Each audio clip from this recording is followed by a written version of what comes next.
Isang maligayang linggo ng pagkabuhay sa ating lahat, mga kapatid.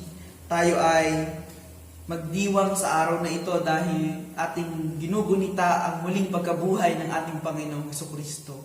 Patuloy po nating ihanda ang ating puso't isipan para sa pananambahan sa umagang ito.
Purihin natin ang Diyos at Ama ng ating Panginoong Jesucristo.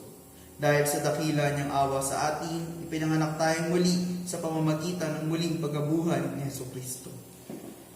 Aalisin din ng Panginoong Diyos ang kamatayan at papahirin niya ang mga luha ng lahat ng tao. Aalisin niya ang kahihiyan ng kanyang mamamayan sa buong mundo. Mangyayari nga ito dahil sinabi mismo ng Panginoon. Tayo pong lahat, kay Yahweh na Hari ng Zion ay umawi tayo ng papuri. Sa lahat ng bansa, ang ginawa niya ay ipagbunyi. Tayo pong lahat ay sumandali sa panalangin. Dakilang Ama, maraming salamat po dahil muli ay pinahintulutan mo kami magkaroon ng pananambahan sa kaligitnaan ng krisis na meron sa aming bayan. Bagaman sa panahon ito ay nakakaramdam kami ng kalungkutan at hirap, ay binibigyan mo pa rin kami ng dahilang magkaroon ng kagalakan sa aming mga puso sa pamamagitan ng pagbibigay sa amin ng pag-asa na dulot ng muling pagkabuhay ng iyong anak na Panginoong Hesus. Salamat sa mensaheng ng muling pagkabuhay ng inyong anak na nagpapahiwatig ng katagumpayan na bumula sa iyo. Patuloy nawa, Ama, na kami ay turuan mo sa oras na ito na mas maunawaan namin ang mensahe ng muling pagkabuhay ng iyong anak. At sa pamamagitan naman po ng inyong mensahe, sa amin ay magdulot ito na muli kami mamatay sa aming mga sarili, upang kami naman ay magkaroon ng buhay ng may kagalakan at katagumpayan ng gagaling sa iyo. Samahan mo kami, Ama, sa oras na ito. Ingatan mo po kami at gabayan. Sambahin ka, O Diyos, sa lahat ng inyong pinangyari at pinangyayari sa aming mga buhay. Sa ngalan ng iyong anak na si Jesus. Amen. Umawit po tayo ng may kagalakan.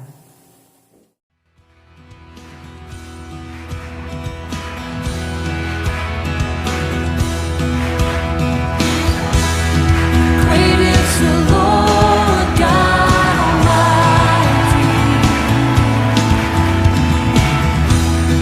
Great is the Lord on high. Train of His glory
universe is at your feet, gives you praise evermore.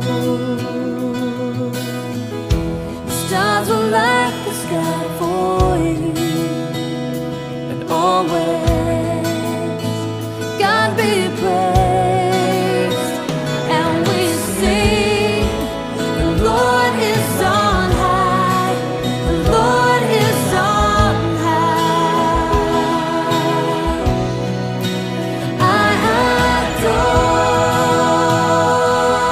you, I adore you, and there's none that compares to your majesty, oh Lord. I adore you, I adore you, and I stand in the wonder of your love.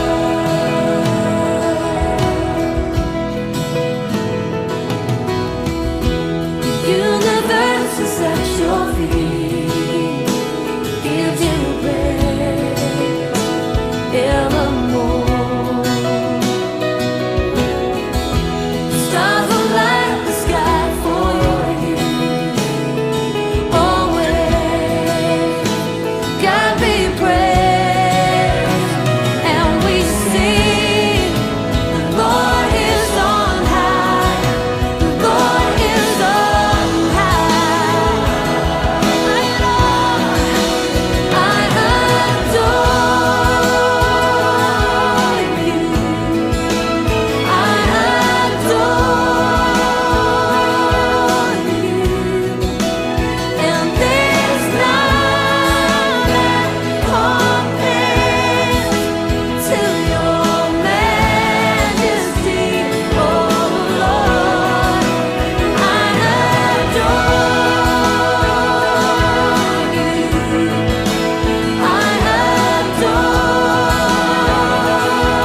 you, and I stand in the wonder of your love.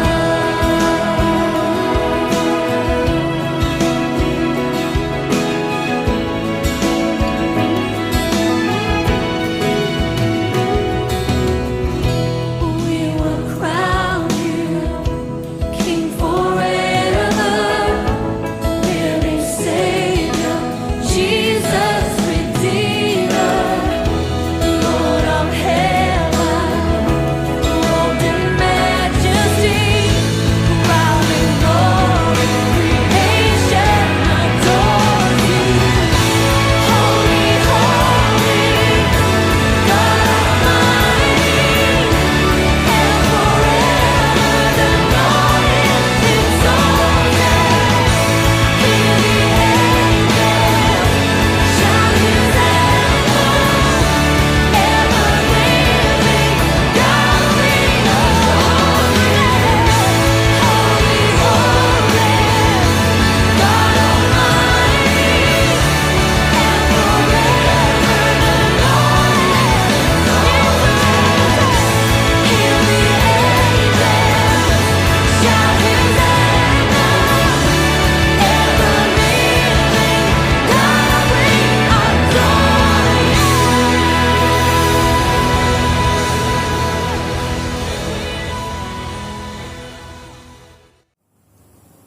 Sabay-sabay po nating bigkasin ang UECC Vision. Ang UECC ay isang iglesyang may malalim na kapahayagan ng pananampalatayang kabatay sa banal na kasulatan. Aktibong nakikibahagi sa dakilang atas na ipinagkatiwala ng Panginoong Jesucristo at nagpapanumbalik ng sanglilikha sa Diyos hanggang sa kanyang muling pagdating.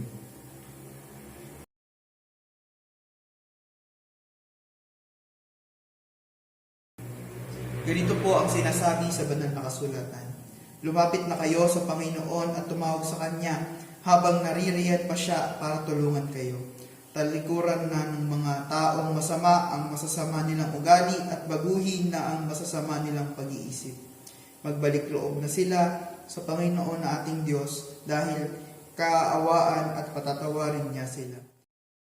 Tayo po ay magkaroon ng sandaling pananalangin at ng pangungumpisal sa ating Panginoon.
Ngunit salamat sa Diyos, kayong dating mga alipin ng kasalanan ay taos-pusong sumusunod sa aral na ibinigay sa inyo.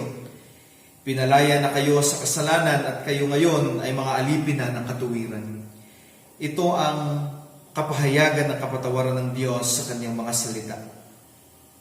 Batid ng Diyos na minsan tayong naligaw, minsan tayong nawala sa direksyon ng ating mga buhay. Subalit salamat sa kamatayan at muling pagkabuhay ng ating Panginoong Hesus na siyang nagbukas ng bagong daan para sa atin.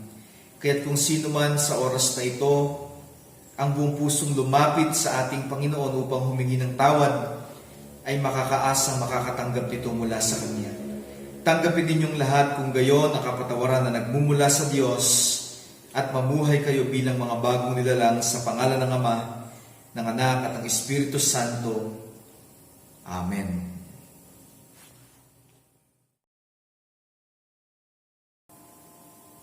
Para po sa ating mga balita at malasakit, Sunday Worship Service po, ito po ay regular na muli sa susunod na linggo. Ito po ay magsisimula na ulit ng alas 8 ng umaga. Facebook Live pa rin po ito. Ang prayer meeting naman po, 5:30 p.m. tuwing Miyerkules. Facebook Live din po. At patuloy po namin kayong iniimbitahan na makiisa sa aming Dawn Watch Prayer. Ginagawa po namin ito araw-araw sa alas 4 ng umaga. Para naman po sa mga may kaarawan ng April 13, si Sister Mar Elaine Mojica. April 14, si Brother Randel Ross Del Hierro. Si Dos po. Si Brother Mark Joseph Cruzpe. At sa April 17 naman po ay ang ating Pastor Art Antonio.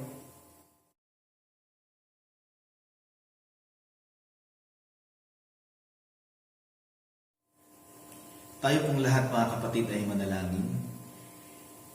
Nagpapasalamat kami dakilang Diyos sa aming pagdiriwang sa umagang ito ng muling pagkabuhay ng aming Panginoong Hesus. Sadyang napakayaman o Diyos ng mensahe ng aming pagdiriwang na ito, lalo na po sa krisis na amin pong dinadaanan sa mga panahon pong ito, kung saan tila naghahari ang takot at kamatayan sa amin pong kalagitnaan. Salamat dahil binibigyan kami ng pagdiriwang ng muling pagkabuhay ng Panginoong Hesus, ng pag-asa na ang krisis na ito, O Diyos, ay magwawakas din, na mas makapangyarihan ang puwersa ng buhay kaysa sa puwersa ng kamatayan, sapagkat Ikaw ang Diyos ng mga buhay at hindi Diyos ng mga patay. Kaya nagpapasalamat kami, dakilang Diyos, sa umaga pong ito. Kasabay ng amin pong pagpapasalamat at pagdiriwang ay ang aming panalangin ng iyo pong kapangyarihan ng patuloy, O Diyos, na kumilos sa buhay ng bawat isa sa amin sa oras pong ito. Lalo't higit sa amin pong mga kapwa-tao na labis na nahihirapan bunga ng kanilang karamdaman na dulot ng COVID-19, O Diyos. Ama, patuloy mo pong ipatong ang iyong mapagpalang kamay sa kanila upang padaluyin ang kagalingan nagmumula sa iyo. Palakasin mo po ang kanilang mga pangangatawan, ang kanilang resistensya, at sa pamamagitan po nito malabanan ng kanilang katawan ang virus na na-acquire po nila. Tanggalin mo rin po, O Diyos, ang mga sintomas ng COVID na nakita po sa mga PUIs at sa mga PUMs. Huwag mong pahintulutang tumaas pa ng tumaas ang bilang, O Diyos, ng mga nai-infect ng virus na ito. Lalo't higit ang bilang, O Diyos, ng mga namamatay. Sa halip, O Diyos, palitan mo po ng mas mataas na rate o bilang ng pagtaas, O Diyos, ang mga nakaka-recover mula sa sakit pong ito.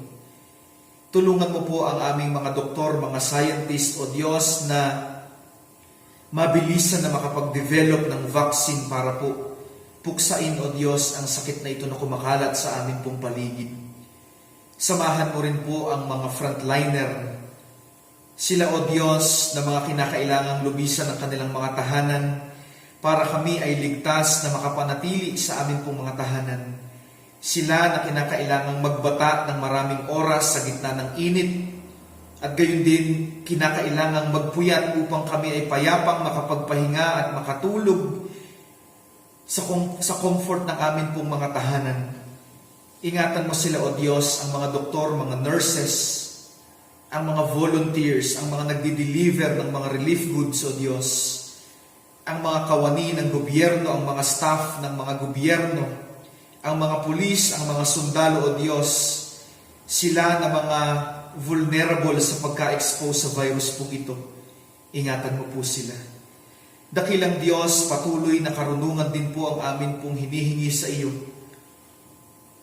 na ipagkaloob mo sa amin pong mga tagapamuno sa gobyerno. Samahan mo po ang aming presidente sa kanyang pagdidesisyon, kasama po ang kanyang gabinete. Gayon din po ang lahat, O Diyos, ng nasa gobyerno magmula sa Kanya hanggang sa pinakamababang sangay ng aming pamahalaan. Lalo na po, O Diyos, yung talagang mga nasa grassroots, nasa field, O Diyos, na siyang nangangalaga sa mga mamamayan. Kayo po ang patuloy na magbigay sa kanila ng karunungan at pag-iingat din, O Diyos, maging sa kanilang buong pamilya upang mas makapaglingkod sila sa bayan, mas ma-deliver nila yung services, O Diyos, para po sa mga mamamayang nangangailangan. Sa kanilang pagdidesisyon, maghari nawa ang iyong kalooban, ang katarungan, O Diyos. Dinadalangin po namin sa pangalan ng aming Panginoong Hesus, tanggalin mo po ang anumang elemento ng korupsyon sa aming gobyerno sa panahon ng krisis na ito. At matanggap ng mga mamamayan, O Diyos, ang relief goods ng may kaayusan. Gayon din po ang mga ayudang ibinibigay ng aming pong gobyerno. Tulungan mo rin naman po ang mga mamamayan ng bansang ito na maging mapagpasensya sa gobyerno at matutong maghintay, O Diyos, sa kung anumang ibibigay ng gobyerno at magtiwala sa aming pamahalaan. Bigyan mo po ng kapayapaan, O Diyos, ang mga mamamayan. Batid namin na marami kaming pangangailangan sa mga oras pong ito sapagkat marami ang nawalan ng trabaho. Marami, O Diyos, ang nawalan ng pagkakakitaan. Kaya normal lamang na lumaki ang aming mga pangangailangan. Tustusan mo po, dakilang Diyos, ang amin pong mga kakulangan, ang amin pong mga pangangailangan sa araw-araw upang kami mabuhay ng matiwasay. at mabuhay kami ng meron pong kakontentuhan. Samahan mo ring patuloy ang iyong iglesia sa pag-abot ng mga tao sa panahon pong ito. Patuloy mong gamitin ang mga gawain sa online, O Diyos, upang mas lalo pang dumami ang taong makarinig ng iyo pong mabuting balita. Sa pamamagitan ng mga gawain pong ito, O Diyos, marami kaming maakay na kaluluwa sa inyo pong harapan.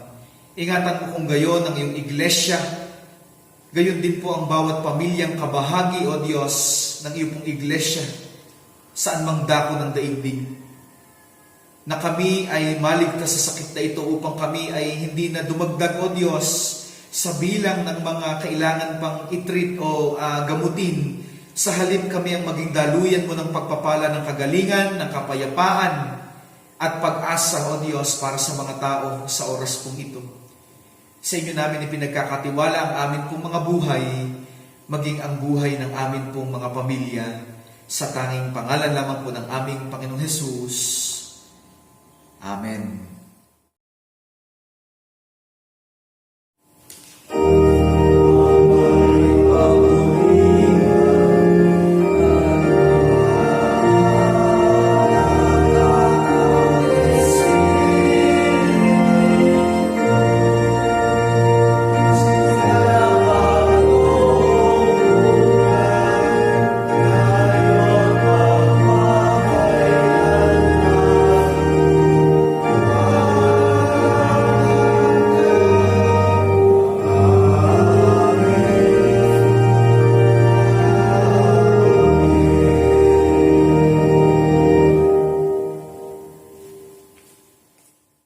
Para po sa pagbasa ng banal na kasulatan, pakibukas po kayo sa aking sa Juan, Kabanatang 20, talatang 11 hanggang 18. Juan, Kabanatang 20, talatang 11 hanggang 18. Ganito po ang sinasabi. Si Maria ay nakatayong umiiyak sa labas ng libingan. Habang umiiyak ay yumuko siya at sumilip sa loob. May nakita siyang dalawang anghel na nakadamit ng puti at nakaupo sa pinaglagyan ng bangkay ni Jesus. Ang isa'y gawing ulunan at ang isa na may sa paanan. Tinanong nila si Maria, "Babae, bakit ka umiiyak?" Sumagot siya, "Kinuha nila ang aking Panginoon at hindi ko alam kung saan siya inilagay." Pagkasabi nito ay napalingon siya at nakita niya si Jesus na nakatayo roon, ngunit hindi niya nakilalang si Jesus iyon. Tinanong siya ni Jesus, "Babae, bakit ka umiiyak? Sino ang hinahanap mo?" Akala ni Maria ang kausap niya ang hardinero, kaya't sinabi niya, "Ginoo, kung kayo po ang kumuha sa kanya, pakituro nga po ninyo sa akin kung saan ninyo siya inilagay at kukunin ko." "Maria," sabi ni Jesus. Humarap siya at kanyang sinabi sa wikang Hebreo, "Rabboni," na ang ibig sabihin, guro. Sabi ni Jesus, "Huwag mo akong hawakan sapagkat hindi pa ako nakakapunta sa Ama. Sa halip, pumunta ka sa aking mga kapatid at sabihin mo sa kanila na aakyat ako sa aking Ama at inyong Ama, sa aking Diyos at inyong Diyos." Kaya't si Maria Magdalena ay pumunta sa mga alagad at ibinalita sa kanila, "Nakita ko ang Panginoon," at sinabi rin niya sa kanila ang mga sinabi sa kanya ni Jesus.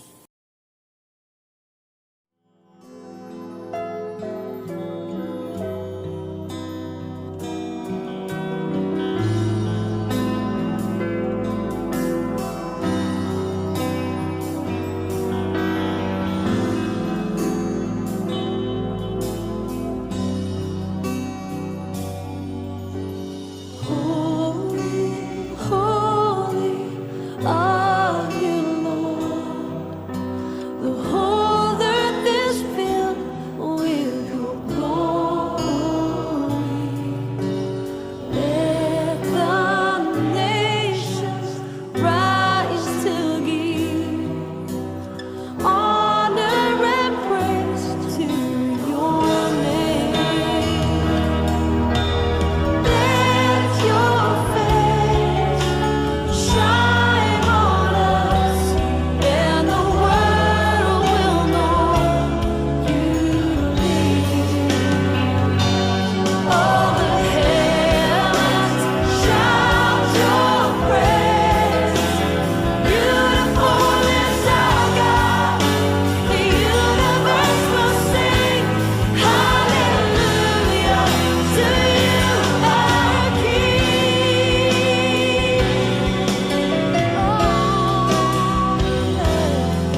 The whole earth is filled with your glory.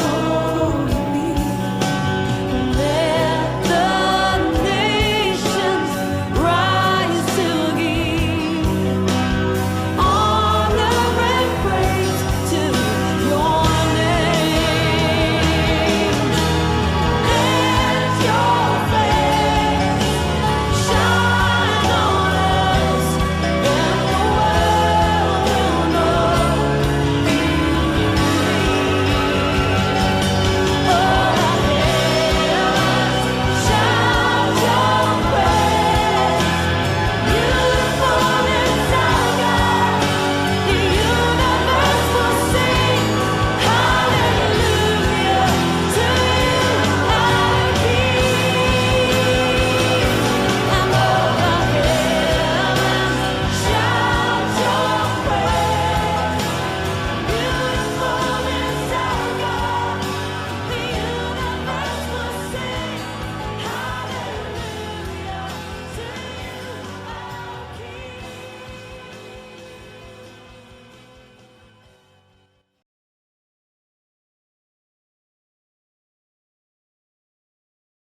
Manalangin po tayo. O Diyos na aming Ama, sa amin pong pagbubulay-bulay sa iyong mga salita, dalangin namin nang iyong banal na Espiritu ang magbigay sa amin ng kaunawaan, nang sa gayon, O Diyos, sa pagkaunawa, may pamuhay namin ang iyong mga salita at magitong inspirasyon ng aming pang-araw-araw na buhay. Sa pangalan ng aming Panginoong Hesus na siyang aming ipinagdiriwang ngayon. Amen. Amen. Minsan po mga kapatid ay may sinabi si Rabbi Zacarias. Ito po ang pagkakasabi niya. Outside of the cross of Jesus Christ, there is no hope in this world. The cross and resurrection at the core of the gospel is the only hope for humanity. Sinabi din naman ni Apostol Pablo sa unang sulat niya sa mga taga-Korinto, Kabanatang 15, talatang 11, ang ganito. Kung ang pag-asa natin kay Kristo ay para sa buhay lamang na ito, tayo na ang pinakakawawa sa lahat ng tao. Ibig sabihin mga kapatid, ang rason kung bakit na dapat tayo ay nagagalak ngayon, yun ay walang iba kundi dahil nabuhay o bumangon muli ang ating Panginoong Hesus mula sa mga patay. Ito'y kapahayagan ng pagkakagapi ng kasamaan, ng kamatayan mismo. Tanda ito ng pag-asa rin sa ating buhay, sa ngayon at sa mga darating pang panahon.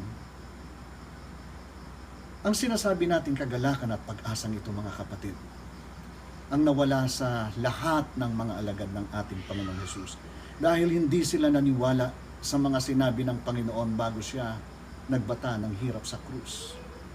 Kung kaya makikita natin na bagamat naaalaala nila ang mga sinabi ng Panginoong Hesus, nanatili sila sa malalim na takot, kawalan ng pag-asa, at malalim na pagdadalamhati.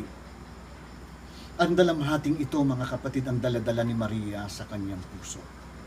Ang dalamhating ito ang daladala niya papunta sa libingan. Dalamhating dala ng kawalan, ng inaasahan, at pag-asang humantong lamang sa kamatayan.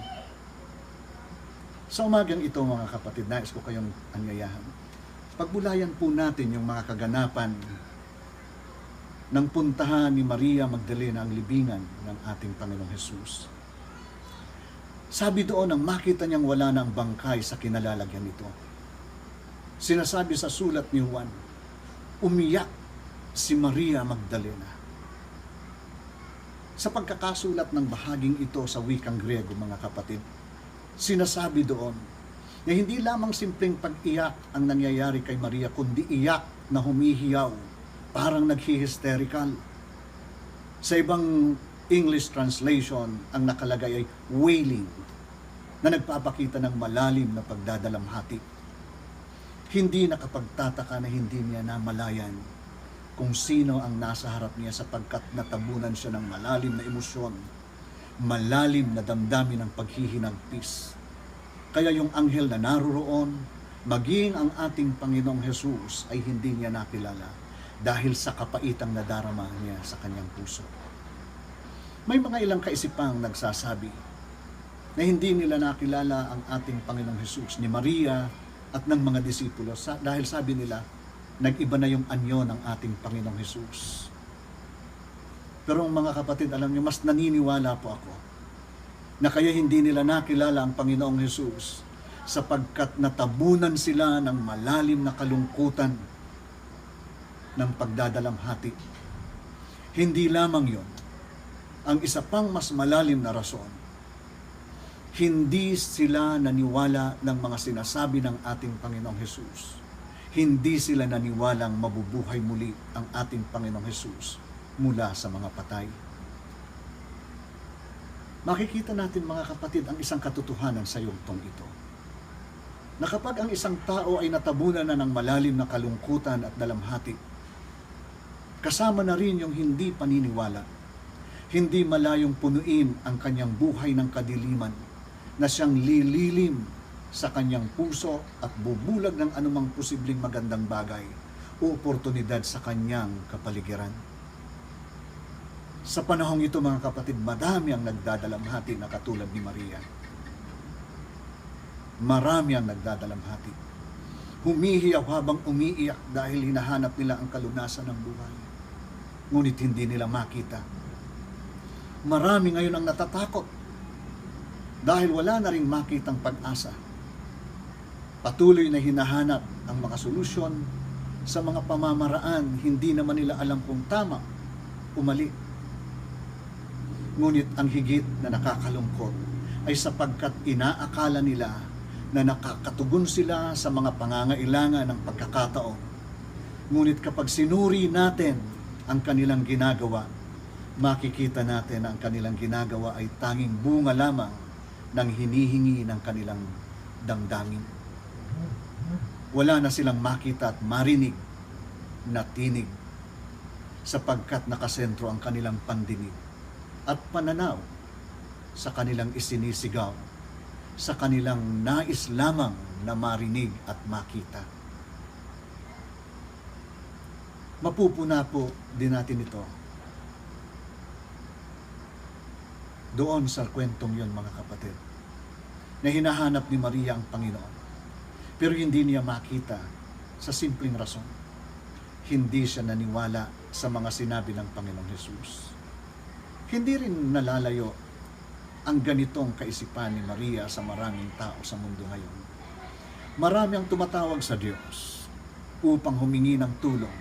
Marami ang nagsasabi ang Diyos lamang ang siyang may kapangyarihang alisin tayo sa masalimuot na kalalagayan ng buhay. Ngunit alam niyo mga kapatid, ang malungkot na sa kabila ng mga sinasabing ito ng tao, ilan lang ba ang naniniwala na ang Diyos ay may gagawin sa panahong ito?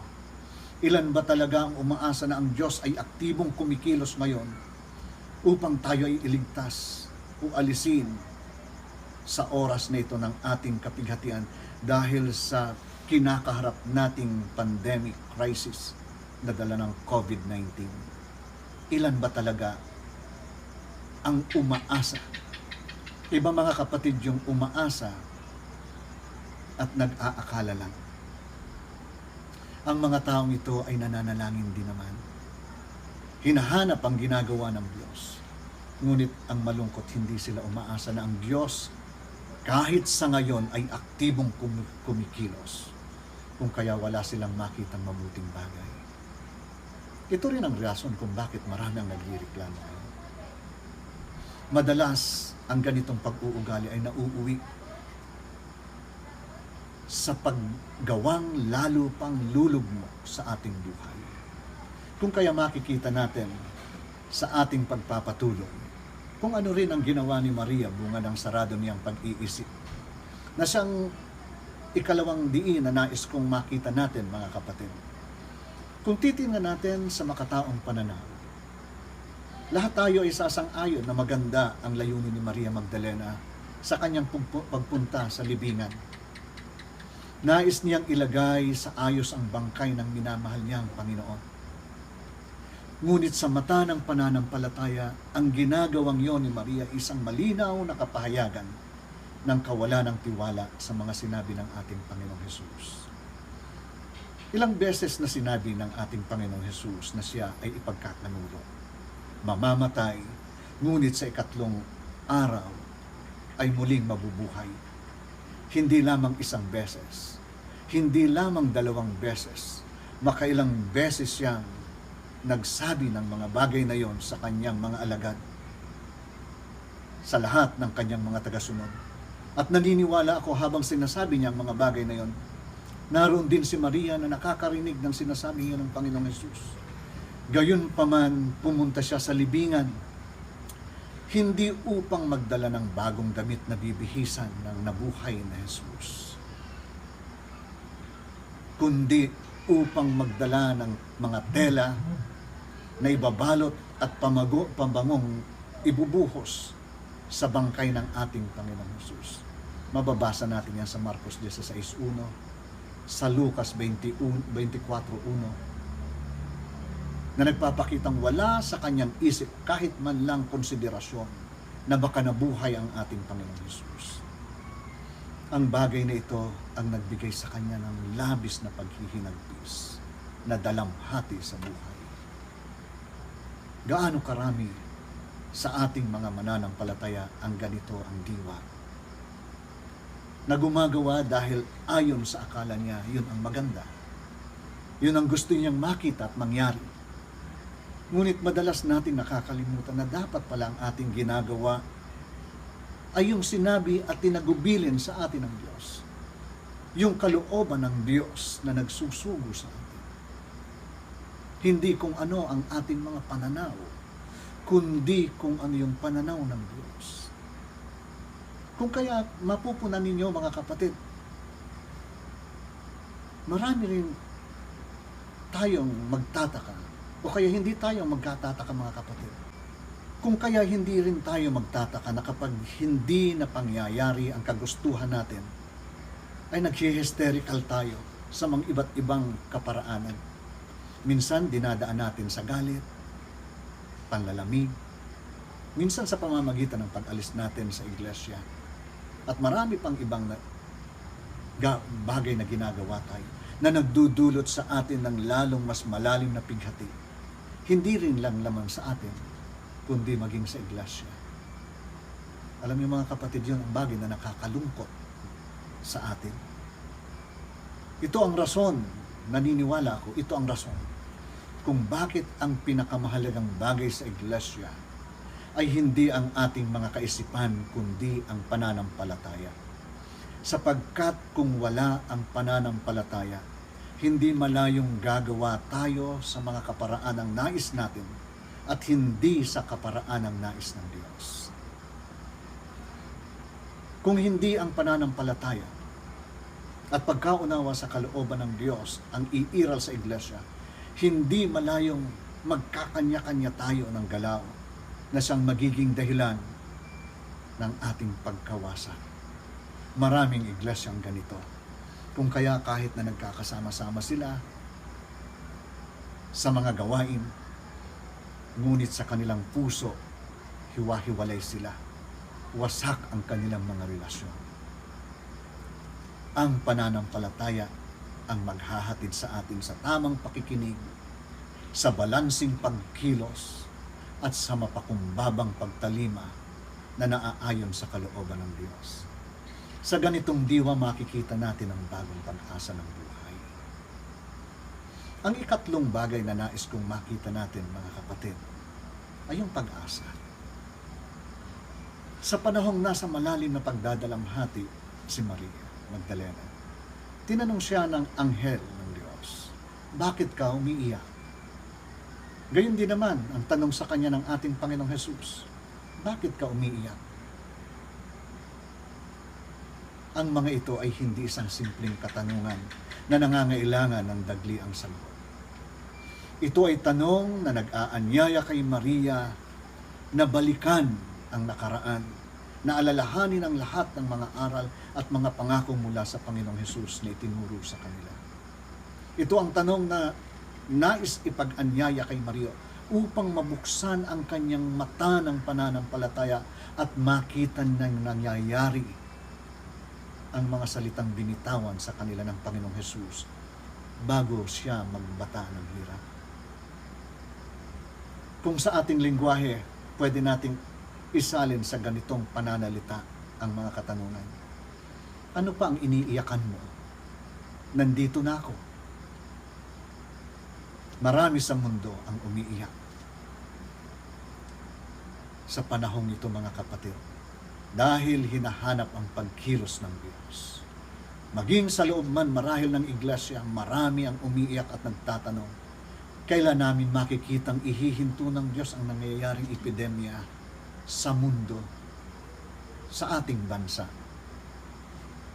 Marahil kung hihinto lamang tayo at titigil, seselensyo tayo, malinaw nating makikita sa ating harapan ang napakagandang pagkilos ng Diyos sa buhay natin sa gitna ng krisis na maghahatid sa atin sa pagdiriwang ng buhay, sa kagalakan, sa tagumpay ng buhay.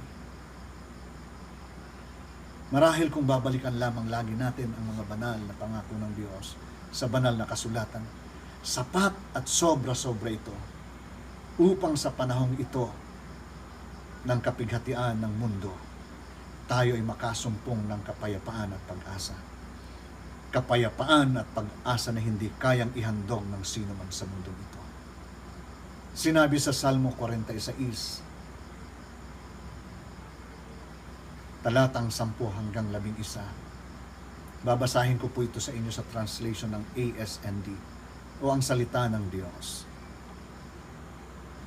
Ito po ang pagkakasabi diyan. Sinasabi niya, tumigil kayo at kilalanin ninyo na ako ang Diyos. Ako'y parangalan sa mga bansa. Ako'y papurihan sa buong mundo. Naniniwala pa akong ito ang sinasabi sa atin ngayon ng ating Diyos. Na upang makita natin ang konkretong pagkilos ng Diyos, tumigil tayo sa Kanyang harapan. Manahimik tayo sa Kanyang harapan. Alam niyo mga kapatid, naalala ko ang sinabi ng isang theologian na ang pinakamagandang panahon sa totoong pananalangin, hindi sa panahon na tayo ay nagsasalita ng nagsasalita, kundi sa panahon na ubos na ang ating mga salita at nasusumpungan na natin ang ating sariling nakikinig. Ito ang hinahanap sa atin ng Diyos. Kung nais natin makita ang Kanyang pagkilos, ang Kanyang ginagawa, sumilensyo tayo sa Kanyang harapan. At isa pang magandang bagay na nais kong makita natin doon sa kwento. Nang hindi pa rin nakikilala ni Maria ang Panginoong Hesus, tinawag niya si Maria sa kanyang pangalan. At doon niya nakilala ang Panginoon. Sinabi niya, Rabboni, nang ibig sabihin guro. Mga kapatid, sa mga sandaling ito, ng ating pananatili sa ating mga tahanan, pakinggan natin ang Panginoon. Tinatawag niya tayo sa ating mga pangalan. Ibig niyang ipaunawa sa atin, hindi tayo tiyambang naging mananampalataya. Tayo ay pinili niya, tinawag niya sa kanyang pangalan o sa ating pangalan. Nang ibig ipakahulugan, kilala kita, ikaw ang aking mahal na anak. Mga kapatid, sapat na ito upang masiguro natin na tayo ay nasa mapagkalingang mga kamay ng ating Diyos na patuloy na nag-iingat sa atin. Ang pagtawag niya sa ating mga pangalan ay tanda na siya ang ating Diyos na laging kasama natin sa ating pagdiriwang, mga kapatid, ngayon ng muling pagkabuhay ng ating Panginoong Hesus. Dalhin natin ang kaaliwan ng mga salitang ating narinig. Si Jesucristong ating Panginoon ay buhay at tumatawag sa atin sa kanyang mga anak. Naririto siya, nagdadala ng buhay at kapanalunan. Magdiwang tayo sa tagumpay na ito, mga kapatid. Isang napakagandang umaga at maligayang pagkabuhay sa pangalan ng Ama, Anak at Espiritu Santo. Amen. Amen.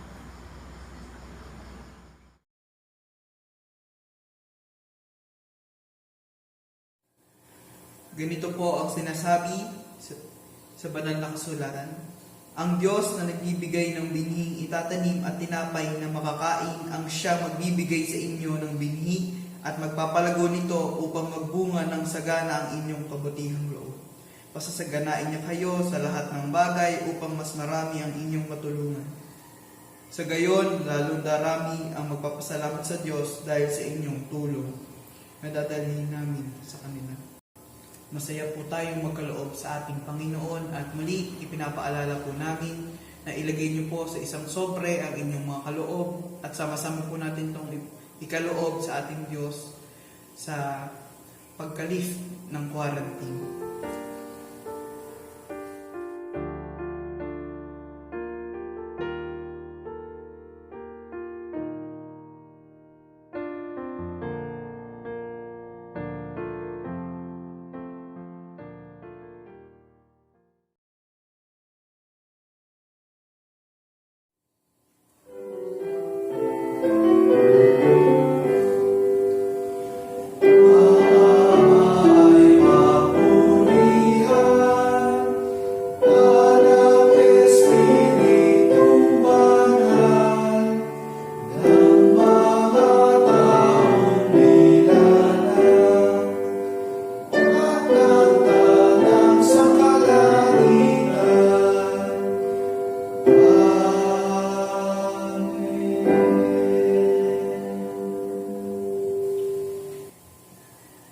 Tayo pong manalangin, ipagpasalamat po natin sa Diyos sa mga pagpapala na ating tiyanggang galing sa Kanya.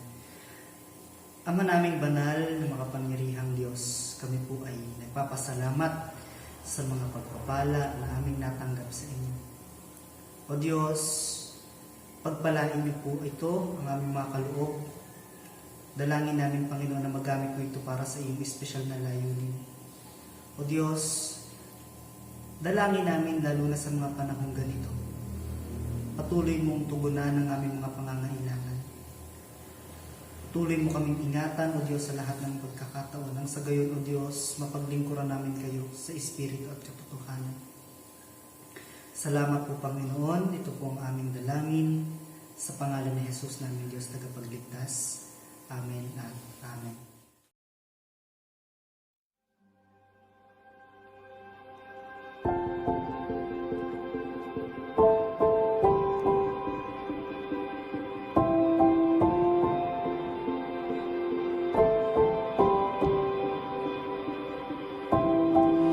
Our Father everlasting, the all-creating one, God Almighty,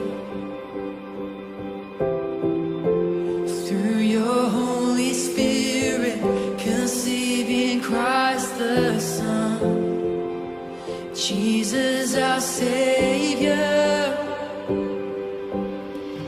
I believe in God our Father, I believe in Christ the Son, I believe in the Holy Spirit, our God is three in one.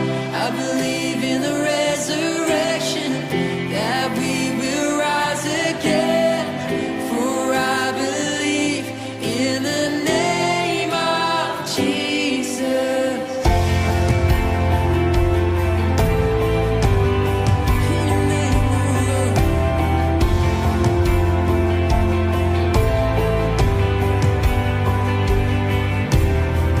Our judge and our defender, suffered and crucified. Forgiveness is in you. Descended into darkness, you rose in glorious light. Forever seated high. I believe in God our Father, I believe in Christ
Tayo po ay magwakas sa pananalangin. Nagpapasalamat kami, O Diyos, sa iyo pong pinahintulot na pagsamba ng iyong iglesia sa umaga pong ito. Salamat sa iyong dakilang mensahe na patuloy na magbibigay ng kalakasan sa amin sa pagharap po namin sa buhay na ito. Baon ng pag-asa, ang aming pananampalataya, at ang kalakasan, O Diyos, na bunga ng kaligtasang nagmumula sa amin pong Panginoong Hesus.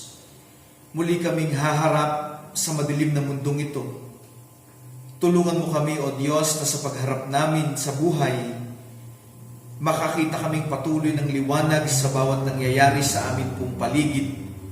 Makita namin ang kahulugan, O Diyos, ng buhay sa gitna ng mga krisis na ito sa pamamagitan ng liwanag ng iyo pong ebanghelyo at ang muling pagkabuhay ng amin pong Panginoong Hesus.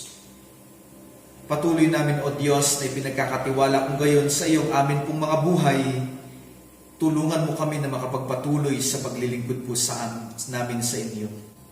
Ipagkaloob mo sa amin kung gayon ang iyong pong banal na bendisyon at paging dapatin mo po ako na iyong abang lingkod na magbibigay nito sa iyong iglesia, sapagkat ang lahat ng ito ay gagawin namin sa patnubay ng banal na Espiritu at sa pangalan lamang ng aming Panginoong Hesus.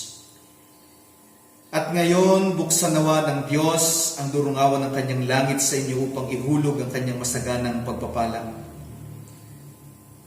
Tunghayan nawa kayo ng Diyos at ingatan kayo sa inyong buhay. Panatilihin niyang sariwa sa inyong mga puso ang kaligtasang ating tinanggap mula sa ating Panginoong Hesus. Panatilihin niya nawang dalisay ang inyong buong pagkatao, ang inyong lupang katawan, espiritu at kaluluwa, hanggang sa kanyang muling pagdating. Mamuhay kayo sa bagong buhay na ibinigay sa atin ng ating Panginoong Hesus. Gawin kayong pagpapala ng Diyos sa lahat ng inyong kapwa na inyong makakasalamuha sa araw-araw, upang patuloy na maging instrumento rin kayo ng kaligtasan na nagmumula sa ating Panginoon. Pagpalain kayong lahat at baunin ng bawat isa sa inyo ang buhay, ang kaligtasan, at ang kapayapaan na nagmumula sa nag-iisang Diyos na Ama, Anak at Espiritu Santo. Amen. Amen. Amen. Amen.